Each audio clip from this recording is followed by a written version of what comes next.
और अभ्यास जब किया जाता है तो यही विक्षेप बनता है। जो साइड में चिंतन चल रहा है यही साधक को घबराहट पैदा कर देता है। कब तक चलेगा? कभी काम का चिंतन, कभी क्रोध का चिंतन, कभी द्वेष का चिंतन, कभी राग का चिंतन, कभी हर्ष का, कभी शोक का। ये द्वंद्व उसको विचलित करते हैं, पर साधक को विचलित नहीं होना। धैर्य पूर्वक नाम को पकड़े रहना है। तो ये सब जैसे तुम्हारा नाम चल रहा है ऐसे ही विषय चिंतन नानात्व का चलेगा। कब तक? जब तक पूर्णतया हृदय निर्मल नहीं हो जाएगा तब तक। हो सकता है 50 वर्ष लग जाए, हो सकता है 5 महीने में कर लो, ये आपके ऊपर है। कितना नाम जप करते हो कि आपका संपूर्ण साइड चिंतन डिलीट हो जाए, केवल एक चिंतन रह जाए। भगवदाकार वृत्ति उसे ही कहते हैं, मंत्राकार वृत्ति उसे ही कहते हैं, ब्रह्माकार वृत्ति उसे ही कहते हैं। जब तक कि ब्रह्माकार वृत्ति, भगवदाकार वृत्ति, मंत्राकार वृत्ति नहीं जागृत होती तब तक उपासक को क्लेश है, संघर्ष है, एक लड़ाई है, एक युद्ध है। इसे लड़ना पड़ेगा, हारना नहीं है। हमारा मन हमारे सामने वस्तु, व्यक्ति, स्थान, भोग पेश करेगा। हमको उसमें जांचना है, सब बातें नष्ट नहीं करनी। उसमें जांचना है कि कौन सी बात हमारे साधना में सहायक है और कौन सी बात साधना के विरुद्ध है। तो जो सहायक है उसे रख लेते हैं, जो विरुद्ध है उसे जाने देते हैं। न राग न द्वेष, वो अपने आप डिलीट हो जाएगा। अंतःकरण पूरा निर्मल करना है। निर्मल अंतःकरण का क्या स्वरूप है? प्रभु के सिवा और कुछ स्मृति ना रह जाना, अपने इष्ट के सिवा और कुछ याद ना आना। यह है संपूर्ण अंतःकरण की पवित्र स्थिति। चलते फिरते, उठते बैठते, खाते पीते, सोते जागते, केवल एक प्रभु का स्मरण। ये वृत्ति कैसे आएगी? भगवदाकार वृत्ति कैसे आएगी? तो हरिराम व्यास जी कह रहे हैं कृपा से आएगी। भगवत कृपा का स्वरूप क्या है? बड़ा सुंदर भाव है, अगर समझ पाए। ये हम लड़ाई कैसे लड़ सकते हैं? कृपा से। भगवत कृपा, कृष्ण कृपा कैसे उदय होगी? तो हरिराम व्यास जी कह रहे हैं श्री कृष्ण कृपा ते सब बनी आवे, श्री कृष्ण कृपा ते सब बनी आवे। श्री कृष्ण कृपा से सब बानक बन जाता है भगवदानंद प्राप्ति का। पहला बानक, सद्गुरु मिले साधु की संगति, सदा असाधु न भावे। सद्गुरु मिले, पहले सद्गुरु मिले। भगवदाकार वृत्ति मनमानी भजन करने से नहीं होती, गुरुमानी भजन करने से होती है। मोक्ष मूलम गुरु कृपा, गुरु कृपा ही केवलम।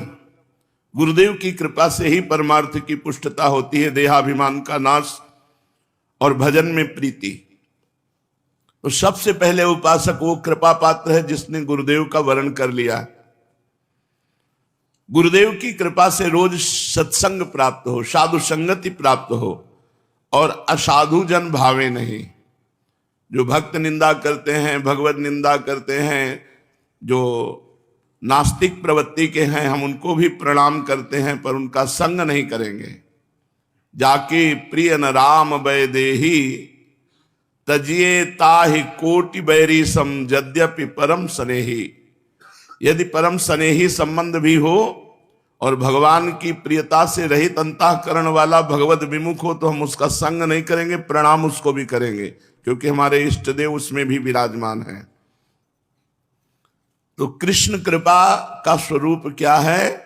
सद्गुरु मिले, साधु की संगति और सदा असाधु न भावे। कभी भी असाधु संग अच्छा ना लगे। वो असाधु संग व्यक्ति का भी हो सकता है, वस्तु का भी हो सकता है, स्थान का भी हो सकता है, मोबाइल का भी हो सकता है और स्वयं की वृत्तियों का भी हो सकता है।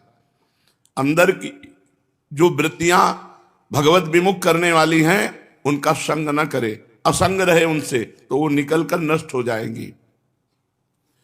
चित इंद्री जित बीतु न रुचै मन, निजु जन ही को धावे, लोचन दुख मोचन मुख देखत, रसना हरि गुण गावे, श्री कृष्ण कृपा ते सब बनी आवे। चित्त की एक भी वृत्ति भगवान से विमुख नहीं होनी चाहिए। जैसे समुद्र में तरंगे उठते हैं, ऐसे चित्त रूपी समुद्र में वृत्ति रूपी तरंगे उठती हैं। वो दो प्रकार की होती हैं, असतगामी और सतगामी। तो सतगामी वृत्ति प्रभु में लगाने से बनती है, असतगामी वृत्ति नष्ट कर जाती है। उससे न राग करो न द्वेष करो और नाम जप कर रहे हो तो असत वृत्तियां नष्ट होती जाएंगी। गोपी जनों की महिमा इसीलिए है कि उनकी असद वृत्तियां नष्ट हो गई। मुरारी पादार्पित चित्त वृत्ति, चित्त रूपी समुद्र से वृत्ति रूपी तरंग उठती है तो केवल कृष्णाकार। मुरारी पादार्पित चित्त वृत्ति, तो बोले कृष्ण कृपा से क्या होगा, एक एक चित्त वृत्ति भगवदाकार, केवल भगवान नाम, केवल मंत्र चल रहा है। इंद्रिजित, 5 ज्ञानेंद्रिय 5 कर्मेंद्रिय उसके अधीन हो जाती हैं जो नाम जापक है। बीतु न रुचय मन, उसे रुपया पैसा का महत्व तो खत्म हो जाता है। जिसके अंतःकरण में भजन का महत्व जागृत होता है, नाम का महत्व जागृत होता है, ये रुपया पैसा अच्छा नहीं लगता। आधी बोरी चांदी के रुपया, जब कानपुर में गंगा किनारे थे तो आधी बोरी चांदी के सिक्का, ऐसे कई गाड़ियों से आए हुए थे वो। हमने कहा भाई क्या है, बोले रुपया है। क्या करेंगे इसे, हम कहीं लगा देना, उनको तुम्हारे बाप के नौकर हैं कि हम इनको लगाते घूमे, उठाओ इनको और जाओ। कभी जीवन में 1 रुपया पास नहीं रखा और ना आज भी पास है। रुपये का बल नहीं कभी रहा। अगर कभी किसी ने 10, 20, 50 रुपया ऐसे देने की कोशिश की और भूख लगी है तो कह दिया है कि अगर तुम भोजन की व्यवस्था कर दो तो कर दो, नहीं रुपये की जरूरत नहीं। अगर रुपये का आश्रय रखेगा तो भगवद आश्रय कभी नहीं जागृत हो पाएगा। अपबल, तपबल और बाहुबल, चौथो बल है दाम। सूर किशोर कृपाते सब बल हारे को हरिनाम, सुनेरी मैंने निर्बल के बलराम। यदि अपना कोई बल है, तपस्या का बल है, रुपये का बल है, तो भगवद आश्रय नहीं हो पाएगा। इसीलिए वितु न रुचय, जो आपके जीवन में आना है वो तो बिना मांगे अनमांगे आगे आवेगो, जो पल लागे पल को। जैसे पलकें बिना प्रयास के अपने आप गिरती रहती हैं, ऐसे तुम्हारे आगे रुपया गिरता रहेगा बिना प्रयास के। रुपये के लिए प्रयास करने की जरूरत नहीं है साधु महात्मा को। लक्ष्मीपति भगवान नारायण का निरंतर चिंतन करने वाले के चरणों में अपने आप ऐश्वर्य गिरता रहता है। जैसे समुद्र के अनचाहे ढंग से भी नदियां दौड़ती हुई समुद्र में ही विलीन होती हैं, ऐसे ही अनमांगे आगे आवेगो, जीव पल लागे पल को। जैसे पलके बिना प्रयास के गिरती रहती है, ऐसे ही समस्त विभूतियां, वैभव, ऐश्वर्य, शक्तियां भगवान नाम जापक के समीप आ जाती हैं। पर उसको अच्छा नहीं लगता, ये सब अच्छा नहीं लगता। स्वामी जी महाराज कह रहे हैं, कह हरिदास मीच ज्यों आवे त्यों धन है आपन को। स्वामी जी कह रहे हैं हमारे लिए तो बितु धन ऐसा है जैसे मित मृत्यु मीच। हरि भज छाण न मान नर तन को, मति बंछे रे तिल तिल धन को। क्यों हरि का स्मरण छोड़कर धन का चिंतन करते हो? तो कृष्ण कृपा कब मानी जाए? जब चित्त रूपी समुद्र की वृत्ति रूपी तरंगे कृष्णाकार हो, 5 ज्ञानेंद्रियां 5 कर्मेंद्रियां अपने वश में हो और धन से बिल्कुल लगाव नहीं होना चाहिए। जैसे डस्टबिन में फेंके गए कागज से तुम्हारा कोई लगाव नहीं होता, ऐसे रुपए से राग रहित होकर उसका व्यवहार करना,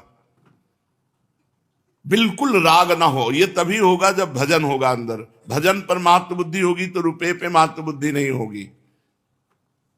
बीतु न रुचय मन और निज जन ही को धावे।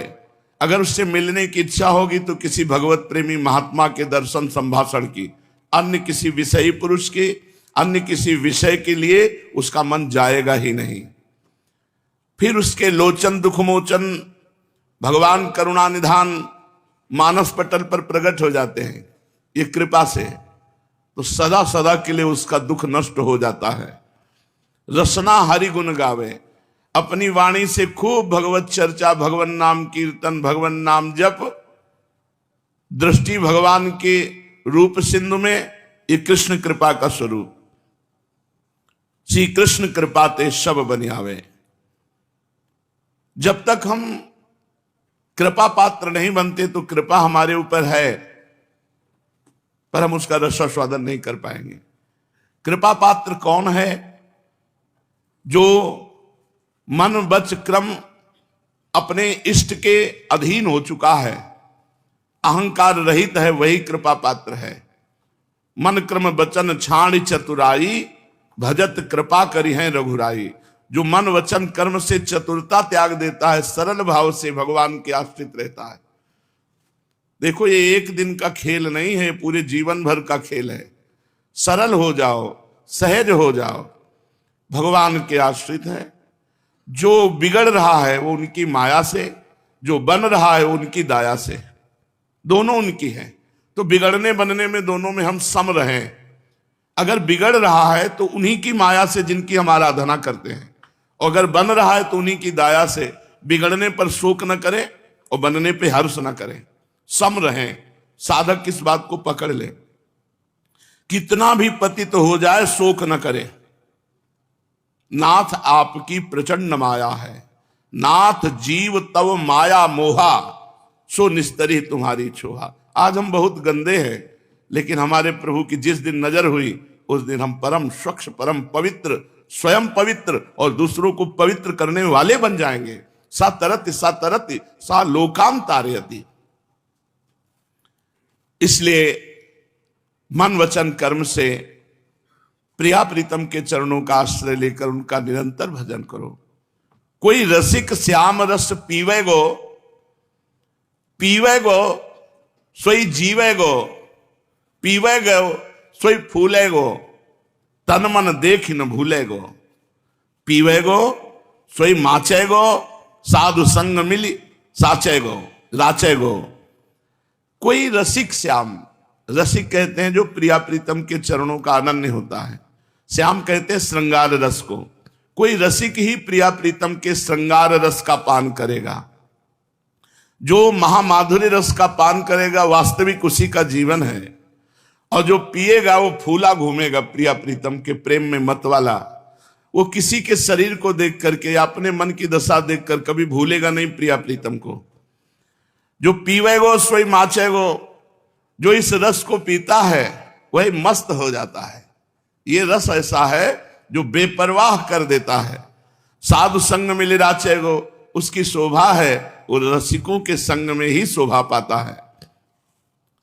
और ये वर्णन नहीं किया जा सकता श्याम रस।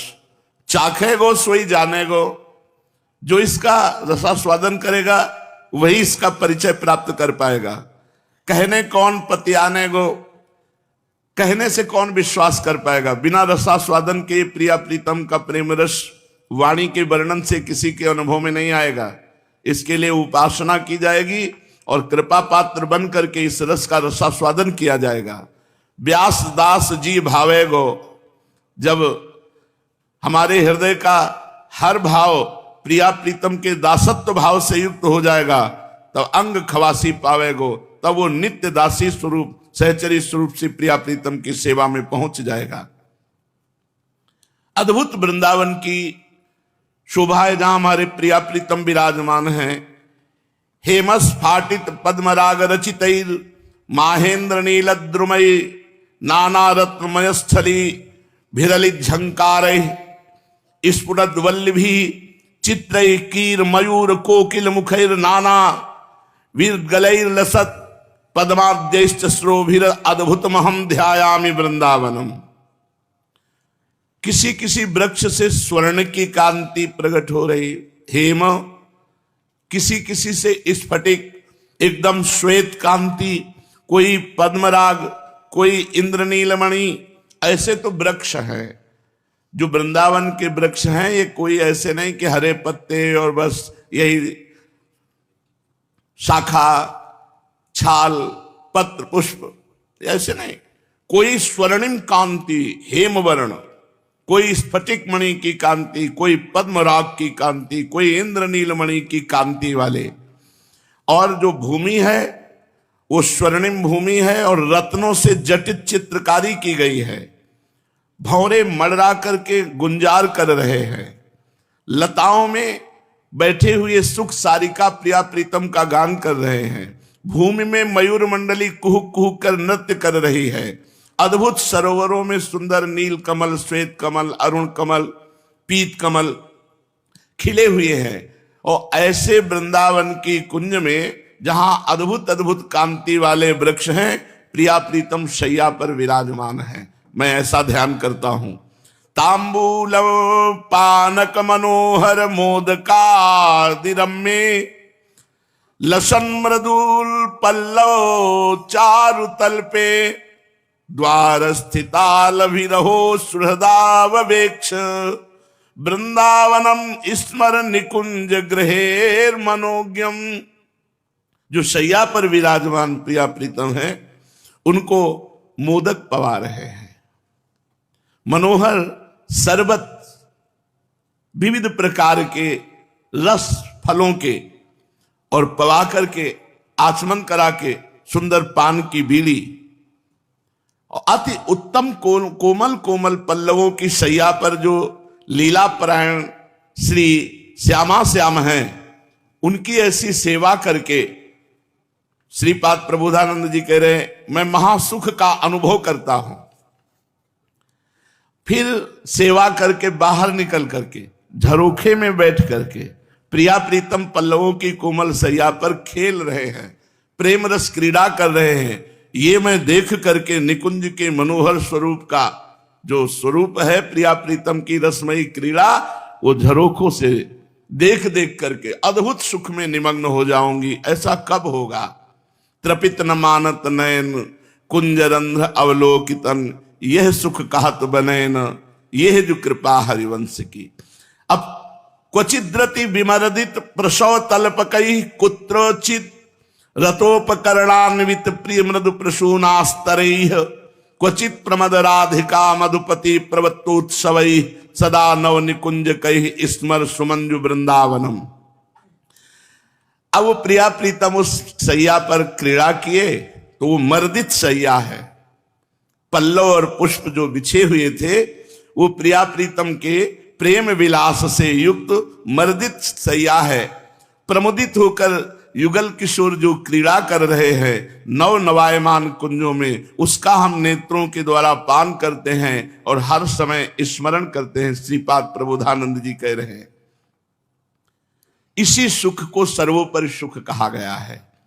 पूज्य पंडित गया प्रसाद जी महाराज गिरिराज वाले बाबा की वाणी बड़ी शास्त्र सम्मत और अनुभूत वाणी। पूज्यपाद उड़िया बाबा जी के शिष्यों में महान शिष्य पंडित गया प्रसाद जी महाराज। सबसे पहला है, दीवानों का ये अगम पंथ संसारी समझ नहीं पाते। ये भगवत दीवानों का पंथ है, संसारी लोग समझ नहीं पाते। प्रारंभ कर रहे हैं बाबा अमृतमयी वाणी। श्री सदगुरुदेव की शरणागति प्राप्त करनो साधु को सर्वप्रथम कर्तव्य है। प्रथम शब्द है श्री सदगुरुदेव की शरणागति प्राप्त करनो साधु अर्थात साधक को सर्वप्रथम कर्तव्य है। श्री सदगुरुदेव में अधिक से अधिक श्रद्धा भाव राखनो, दिनों दिन श्रद्धा को बढ़ाते रहनो। यह देखते रहनो कि श्रद्धा में कमी तो नहीं आ रही है। पवित्र कार्य तथा सदाचार पालन सो श्रद्धा की पुष्टि होय है। श्रद्धा संपन्न साधक के ताई लोक तथा परलोक में कछु दुर्लभ नाही। अपने श्री सद्गुरुदेव भगवान में अधिक से अधिक श्रद्धा होना ही उचित है, किंतु साथ ही यहू विचार रहे कि अन्य संतन में अवज्ञा बुद्धि न होने पावे। अपने सद्गुरुदेव भगवान में अधिक से अधिक श्रद्धा होना ही उचित है, किंतु साथ ही ये विचार रहे कि अन्य संतन सो अवज्ञा बुद्धि न होने पावे। सबरे संत महापुरुष श्री भगवान के तुल्य माननीय तथा आदरणीय हैं। जाने सुसंत अनंत समाना। चाहे जा देश के भगत होवे, चाहे जा जाति के होवे, संत भक्त सब ही परम माननीय हैं। सब में उच्च भाव रखे, सब संतन को सम्मान करे, सब संतन की सेवा करे, सबकी वाणी को सुने, अध्ययन करें, पर उपदेश माने अपने गुरुदेव को। ये बात सब संतन में उच्च भाव रखे, सब संतन को सम्मान करे, सब संतन की सेवा करे, सबन की वाणी सुने, पर उपदेश माने अपने गुरुदेव को। अपने सदगुरुदेव की आज्ञा उपदेश में चले, काहू के उपदेश में तर्क न करे, काहू के धर्म में तर्क न करे। सबरे मत समस्त विधि विधान ठीक है, इनमें शंका न उपस्थित करे। साधु के ताई उचित है प्राणपन सो अपनी विधि को पालन करे, किंतु काहू की विधि की आलोचना न करे। अपनी ही विधि को बड़ो मान के सबकी विधि को खंडन करनो ये महाअपराध है। साधु यासों बहुत ही बचतो रहे, वाद विवाद खंडन मंडन के चक्र सो बच के निरंतर अपने साधन में लगे रहे, यही में परम कल्याण है। घर त्याग के जब साधु बने हो तो सब प्रपंचन सो बच के निरंतर भजन ही करना चाहिए। भजन ही करे, भजन ही विचारे, भजन की ही अनेक युक्तियां सोचे, भजन में अतृप्त रहे, जीवन को एक एक क्षण भजन में ही व्यतीत करे। जो जो बात वस्तु व्यक्ति स्थान ये भजन में बाधक हुए उनसे सदैव ही बचते रहो। जो जो बात वस्तु व्यक्ति स्थान भजन में बाधक हुए उनसे सदैव ही बचते रहो। अधिक बोलनो, अधिक निद्रा,